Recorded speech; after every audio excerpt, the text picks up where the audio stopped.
Assalamualaikum warahmatullahi wabarakatuh. Welcome back to my channel. Perkenalkan, nama saya Sylvia Putri Ayuning Tias Ruseno dari kelas SMH dengan NIM 22254. Nah, video kali ini ditunjukkan untuk tugas teknologi informasi kehutanan. Pada video kali ini saya ingin membahas tentang remote sensing. Jangan lupa like, komen, dan subscribe. Oke, setelah itu kita langsung lanjut ke video berikut ini. Pengertian remote sensing. Remote sensing adalah ilmu dan seni untuk mendapatkan data atau informasi dari objek atau fenomena tanpa melakukan kontak langsung dengan objek tersebut. Dalam sistem remote sensing atau inderja, terdapat 4 komponen utama, yaitu sumber energi, interaksi energi dengan atmosfer, sensor sebagai alat mendeteksi informasi, objek yang menjadi sasaran pengamatan. Data remote sensing. Perekaman objek dilakukan menggunakan tenaga elektromagnetik. Tenaga pantulan dan pancaran tersebut direkam oleh alat yang disimpan oleh wahana. Data hasil perekaman tersebut menghasilkan 2 jenis data, yaitu data visual atau citra dan data numerik. Interpretasi citra. Dalam interpretasi, maka penafsir citra melakukan beberapa penalaran dengan tahapan mendeteksi, identifikasi, klasifikasi, dan menilai arti pentingnya.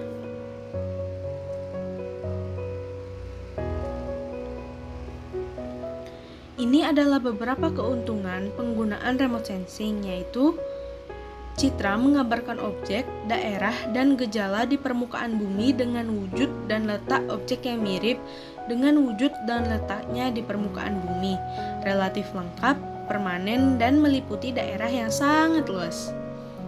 Kedua, karakteristik objek yang tidak tampak dapat diwujudkan dalam bentuk citra, sehingga dimungkinkan pengenalan objeknya. Ketiga, jumlah data yang diambil dalam waktu sekali pengambilan data sangat banyak yang tidak akan tertandingi oleh metode lain. Keempat, pengambilan data di wilayah yang sama dapat dilakukan secara berulang-ulang, sehingga analisis data dapat dilakukan tidak saja berdasarkan variasi spasial, tetapi juga berdasarkan variasi temporal. Kelima, citra dapat dibuat secara tepat meskipun daerah yang sulit dijelajah. Keenam, merupakan satu-satunya cara untuk memetakan daerah bencana, dan periode pembuatan citra relatif lebih pendek.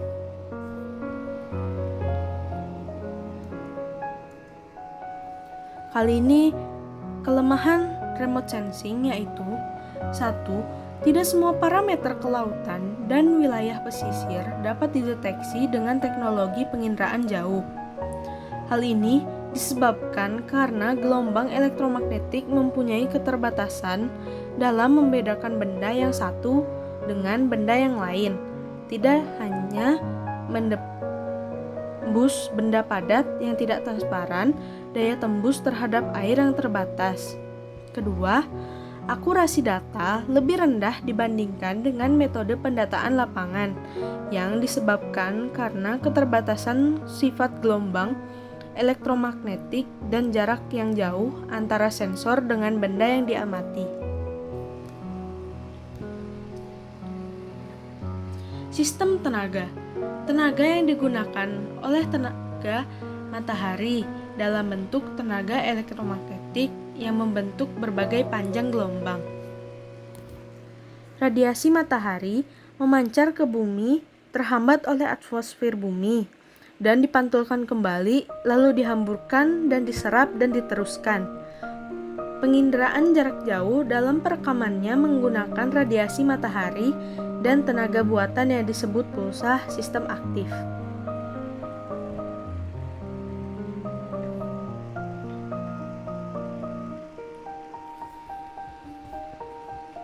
Sensor satelit dan resolusi. Perkembangan sektor satelit ditunjukkan dengan semakin meningkatnya mutu data yang dihasilkan oleh sensor tersebut. Data satelit secara umum disebut sebagai citra satelit, walaupun memang ada satelit yang bukan citra satelit. Kualitas citra yang berarti juga kualitas atau mutu sensor yang ditentukan oleh resolusinya. Ada beberapa jenis resolusi yang dapat menentukan kualitas sensor satelit. Nah, seperti beberapa jenis resolusi tersebut yaitu resolusi spasial, resolusi temporal, resolusi spektral, dan resolusi radiometrik. Apa itu resolusi spasial? Resolusi spasial dapat dipahami dari dua sudut pandang atau definisi. Pada sudut pandang pertama mendefinisikan resolusi spasial sebagai luasan daerah di permukaan bumi yang diwakili oleh satuan terkecil data sensor atau piksel. Jika satu piksel mewakili daerah yang lebih luas di permukaan bumi, maka sensor tersebut mempunyai resolusi yang lebih rendah dan begitu juga sebaliknya. Pada pandangan yang pertama ini, satuan resolusi spasial adalah satuan luas. Pada sudut pandang yang kedua, mendefinisikan resolusi spasial sebagai jarak terdekat dari dua benda berbeda di permukaan bumi yang masih dapat dideteksi sebagai dua benda oleh sensor. Nah, kalau pada pengertian yang kedua ini, satuan resolusi spasialnya adalah satuan jarak. Yang kedua ada resolusi temporal. Resolusi temporal diartikan sebagai lamanya waktu bagi sensor satelit untuk mengindra daerah yang sama untuk yang kedua kalinya. Satuannya biasanya adalah hari. Semakin banyak jumlah hari yang diperlukan untuk mengindra daerah yang sama, maka semakin rendah resolusi temporalnya dan begitu juga sebaliknya. Yang ketiga ada resolusi spektral. Resolusi spektral dapat diartikan sebagai julat atau range spektrum elektromagnetik yang dipergunakan oleh perangkat pengindra.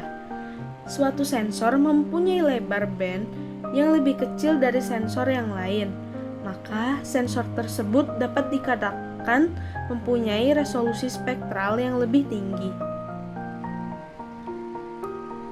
Secara sederhana, spektrum elektromagnetik yang digunakan untuk mengindra permukaan bumi terdiri dari spektrum sinar tampak, biru, kuning, hijau, jingga, merah, dan inframerah dekat reflektif, inframerah tengah, inframerah gelombang pendek atau reflektif dan emisif. Pada inframerah termal atau emisif dan gelombang mikro juga laser dan lidar. Yang keempat ada resolusi radiometrik. Resolusi radiometrik dapat diartikan sebagai julat, representasi atau kuantisasi data yang biasanya digunakan untuk format raster. Semakin besar bit yang digunakan oleh suatu sensor, maka sensor tersebut dapat dikatakan mempunyai resolusi radiometrik yang tinggi.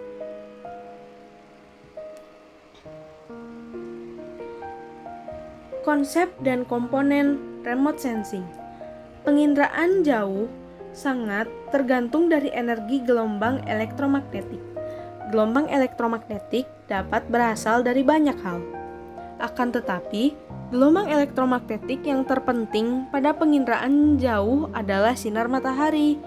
Banyak sensor yang menggunakan energi pantulan sinar matahari sebagai sumber gelombang elektromagnetik. Akan tetapi, ada beberapa sensor penginderaan jauh yang menggunakan energi yang dipancarkan oleh bumi dan energi yang dipancarkan oleh sensor itu sendiri.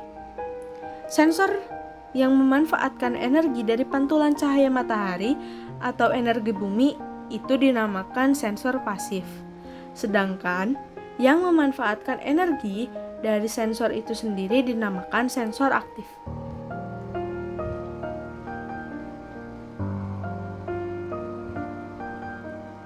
Sumber utama energi dalam penginderaan jarak jauh adalah radiasi, gelombang elektromagnetik.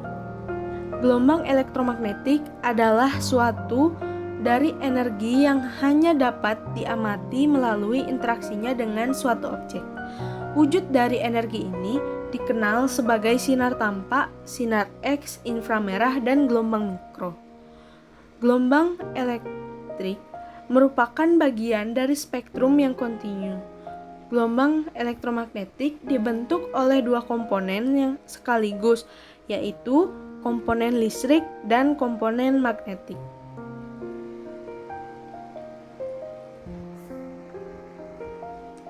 Ada dua hipotesa yang umum digunakan untuk menjelaskan sifat dari gelombang elektromagnetik, yaitu model gelombang dan model partikel.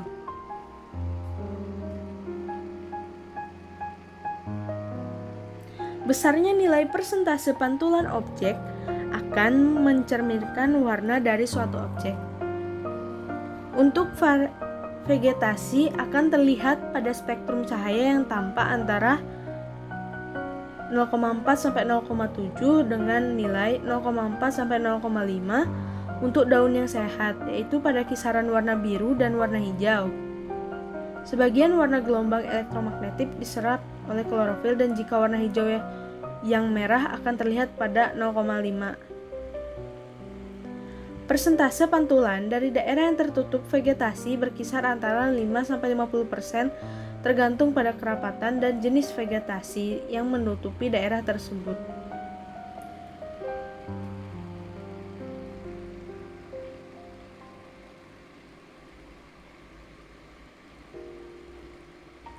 Besarnya gelombang elektromagnetik yang dipantulkan kembali oleh objek bergantung kepada jenis dan kondisi objek.